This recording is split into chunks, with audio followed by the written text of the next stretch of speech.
आसनसोल के बाराबनी विधानसभा क्षेत्र अंतर्गत सालानपुर प्रखंड के रूपनारायणपुर मोड़ में शनिवार आयोजित विकसित भारत संकल्प सभा कार्यक्रम में केंद्रीय राज्य पंचायत राज मंत्री कपिल मोरेश्वर पाटिल के हाथों सैकड़ों अल्पसंख्यकों ने भाजपा का दामन थाम तृणमूल कांग्रेस को झटका दिया।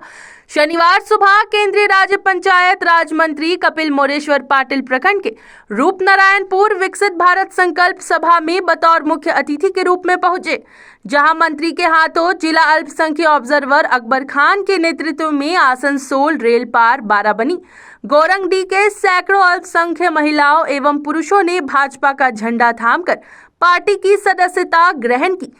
सभा में केंद्रीय राज्य पंचायत राज मंत्री कपिल मोरेश्वर पाटिल ने राज्य सरकार को भ्रष्टाचार समर्थक बताते हुए कई सवाल खड़े किए। उन्होंने तृणमूल कांग्रेस की सरकार एवं इंडिया अलायंस को आड़े हाथों लेते हुए कहा कि राज्य में आज कानूनी व्यवस्था एवं संविधान संकट में है, क्योंकि जिस तरह से राज्य में केंद्रीय जांच एजेंसियों पर हमले हुए और उन्हें जांच से रोका गया, इससे राज्य की कानून व्यवस्था कैसी है और राज्य सरकार क्या कर रही है दिखाई देता है।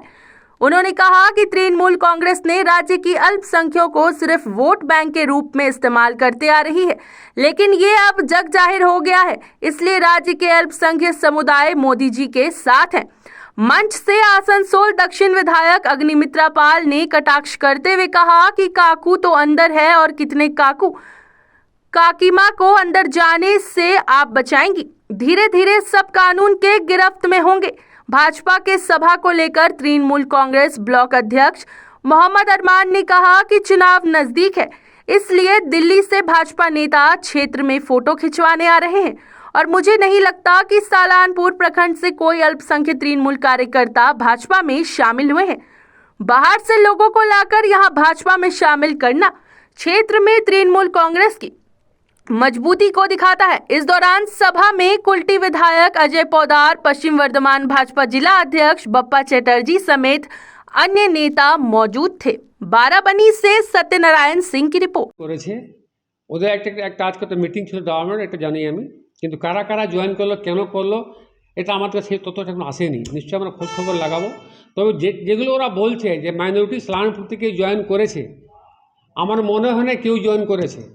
সম্পূর্ণ এটা ফেক নিউজ, ওরা বানিয়ে বলছে। এবং যেহেতু সামনে নির্বাচন, এই নির্বাচনের সময় তারা ভোট বাকি হয়ে আসবে, আবার নির্বাচনের পরে আবার তারা উড়ে চলে যাবে।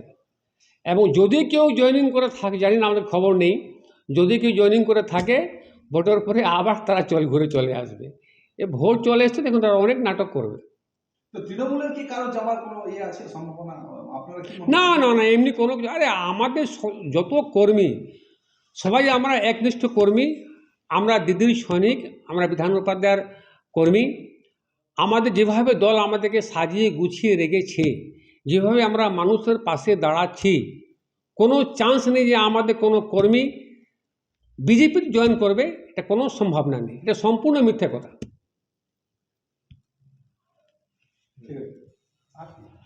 নেটু মোর্চা আর আমরা এবার মানে যত আমাদের মুসলমান ভাই আছে, লঘু যে আমাদের আছে সংখ্যা আছে, আমরা মানে এখন ঝেড়ে সব এসে গেছি।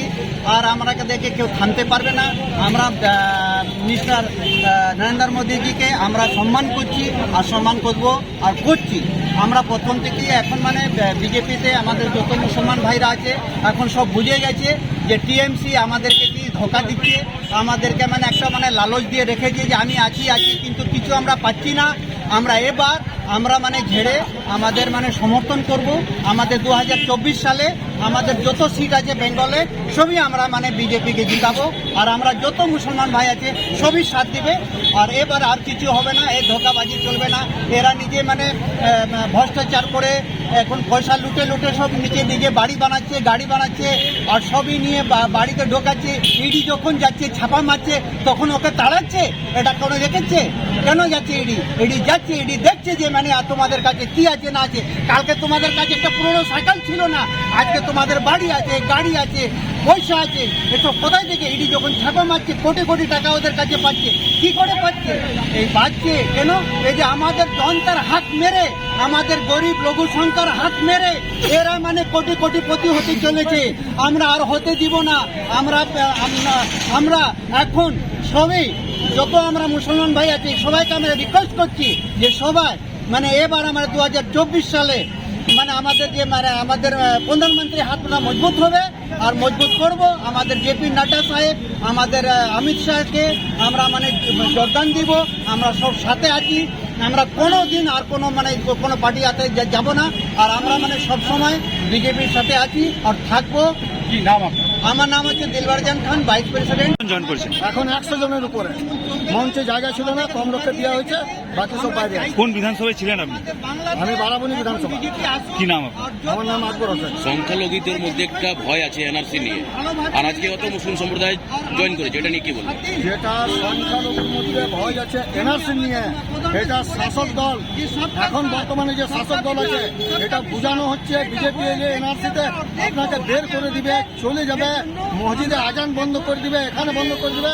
আমি ওই সরকারের লোককে, ওই সরকারের গুন্ডারাকে জিজ্ঞেস করতে চাইছি, ভারতবর্ষে এত রাজ্যে বিজেপি আছে, কোন জায়গাতে আজান বন্ধ হয়েছে, কোন জায়গাতে এনআরসিতে সংখ্যালঘুকে বাদ দিয়েছে, সেটা আপনি দেখিয়ে দেন, ওটা প্রমাণ দিয়ে দেন। আজ ভারতবর্ষের মোদীজি এরকম কোন অ্যাকশন নেই। মোদীজি এনআরসি নিয়ে যাকে বলছে যে ভারতবর্ষের এই মাটির যে শত্রু বিদেশ থেকে এসেছে তাদের জন্য এনআরসি, ভারতবর্ষে সংখ্যালঘু মুসলিমদের জন্য এনআরসি নয়। কেন জয়েন করলেন হঠাৎ? জয়েন করার উদ্দেশ্য হচ্ছে টিএমসি এতদিন ধরে আমাদের সংখ্যালঘুকে না কোনো কাজ দিচ্ছে, না কর্ম দিচ্ছে, না কোনো শিক্ষা দিচ্ছে, কিচ্ছু দিচ্ছে না। প্রাইম মিনিস্টার, মাননীয় প্রধানমন্ত্রী আজ হসপিটাল দিচ্ছে, সংখ্যালঘুদের জন্য হচ্ছে, রেশন পাচ্ছে, সংখ্যালঘুরা পাচ্ছে, যে কোনো প্রধানমন্ত্রীর ফ্যাসিলিটি সব কিছু সংখ্যালঘুরা পাচ্ছে। ওই জন্য সংখ্যালঘু বুঝে গেছে যে পশ্চিমবাংলায় আমাদেরকে টিএমসি সরকার আমাদেরকে বোকা বানায়, ভোট ব্যাংকের রাজনীতি করছে। আমরা এই ভোট ব্যাংকের রাজনীতি বাদ দিয়ে মাননীয় প্রধানমন্ত্রী নরেন্দ্র মোদীর সঙ্গে একসাথে কাঁধে কাঁধ মিলিয়ে, হাতে হাত মিলিয়ে আমরা 24 লড়াই দিব। যেটা মোদীজি ঘোষণা করেছে अब की बार 400 पार, সেটাই সংখ্যালঘু প্রমাণ দিবে। কি নাম আপনার? আমার নাম হচ্ছে আকবর হোসেন। কিন্তু 5 লক্ষ টাকার আয়ুষ্মান ভারত আপনি ঢুকলে দেননি। 500 টাকা আপনি মহিলাদের দিচ্ছেন, কিন্তু আপনি প্রধানমন্ত্রী আবাস যোজনার বাড়ি দেননি। আজকে 500 টাকা আপনি দিচ্ছেন, কিন্তু আজকে জল জীবন মিশনের বাড়িতে বাড়িতে জল আপনি পৌঁছতে দেননি।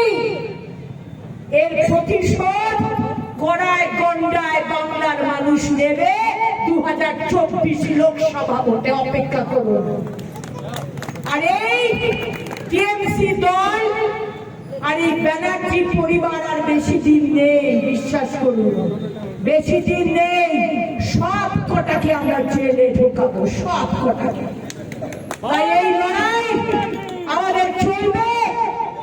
আর একটাই লক্ষ্য, 2024 লোকসভা ভোট, মাননীয় প্রধানমন্ত্রী, মাননীয় স্বরাষ্ট্রমন্ত্রীকে আসানসোলের সিট এবং 35টা সিট পশ্চিমবঙ্গ থেকে আমরা যেন তুলে দিতে পারি। এই বলেই আমার বক্তব্য শেষ করব। ভালো থাকবেন, সুস্থ থাকবেন, অনেক লড়াই বাকি সামনে।